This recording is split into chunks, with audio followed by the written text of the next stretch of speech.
So next வந்து நம்ம RCB பக்கம் போகிறோம். ஆர்சிபி வந்து அதாவது ஃபர்ஸ்ட் மேட்ச் ஜெயிச்சு ரொம்ப கூலாக பயங்கரமாக ப்ராக்டிஸ் பண்ணிட்டு இருக்காங்க. ஸோ அதோடைய காட்சிகளை நம்ம பார்த்துட்டு இருக்கோம். இப்போ ஆர்சிபியுடைய பலவீனம் இருக்கா இல்லையா, ஆர்சிபி தான் பயங்கர ஸ்ட்ராங்காக இருக்கா? அகிலன், நீங்க என்ன சொல்றீங்க? ஆர்சிபி டைரக்டா ஃபைனல் போனதுல அவங்க குஷியா இருப்பாங்க. ஆனா ஜிடியோட பெர்ஃபார்மன்ஸை பார்த்துட்டா இப்போ கொஞ்சம் அவங்களுக்கு கலக்கம் ஏற்பட்டிருக்கும். ஏன்னா ரொம்ப சிம்பிளாலாம் ஜெயிக்கல, ஆனால் ஒரு சிங்கிள் மேன் ஆர்மியாக கேப்டன்ஸ் நாக்காக இருந்தது. ஸோ ஆர்சிபியோட பலம் என்ன, பலவீனம் என்ன அப்படின்றத நம்ம திருப்பி ஒரு ஆய்வு பண்ணி அதை இப்போ நம்ம கார்டாக போடுறோம்.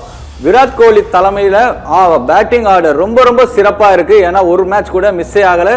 யாராவது ஒருத்தர் நல்ல ஸ்கோர் கொடுக்கறதுனால டாப்பாக இருக்காங்க. அதே மாதிரி பெரிய ஸ்கோரை குவிக்கிறதுக்கும் இலக்கு இல்லை பெருசாக இருந்தாலும், அதாவது செகண்ட் பேட்டிங் ஆடும்போது ஒரு 250 அடித்தாலும் அதை தாக்கு பிடிக்கிற அளவுக்கு ஃபர்ஸ்ட் 2 பேரும் டாப்பு இருக்காங்க.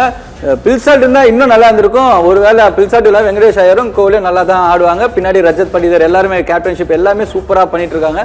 அதே மாதிரி குவாலிஃபயர் வந்து ஜிடியில் சூப்பராக ஜெயிச்சாங்க. கிட்டத்தட்ட 92 ரன் வித்தியாசத்தில் இதே டீமை ஜெயிச்சதுனால அவங்களுக்கு ஒரு புதிய உத்வேகம், கூடுதல் உத்வேகம் அதிகமாகவே இருக்கும். ஏன்னா நம்ம ஏற்கனவே இவங்களை ஜெயிச்சிட்டோம், இவங்களோட பிளான் என்ன நமக்கு தெரியும், பவுலிங் ஸ்கீம் என்ன நமக்கு எல்லாமே தெரியும்.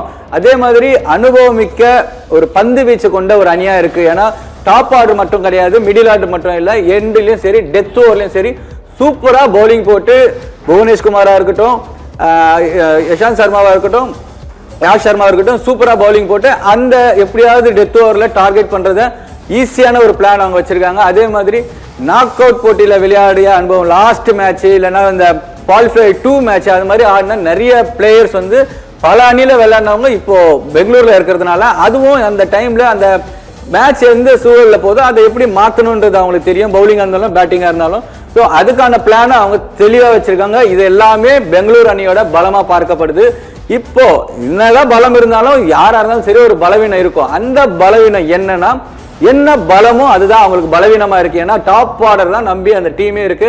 டாப் ஆர்டர்ஸ்ல ரொம்ப விக்கெட், ஏதாவது 2 விக்கெட் ஒரு பவர் பிளேக்குள்ள விழுந்துட்டாங்கன்னா கீழே இருக்குங்க, அதாவது மிடில் ஓவர்ஸ்ல ஆடுறவங்க, மிடில் ஆர்டர்ல ஆடுறவங்க ரொம்ப கொஞ்சம் அழுத்தத்தை சந்திக்க வேண்டியது இருக்கு. ஸ்கோரை மேலே கொண்டு போகிறது ரொம்ப கஷ்டமான விஷயமா இருக்கு. அதே மாதிரி சுழல் பந்துக்கு சாதகமான இடத்துல எல்லாம் ஸ்பின்னரை நல்லா யூஸ் பண்ண தெரியல. ஸ்பின்னர் நல்லா யூஸ் பண்ணணும். ஏன்னா அதிக நேரத்தில் அவங்க தடுமாறதை நம்ம பார்த்துருக்கோம் ஸ்பின்னிங்ல.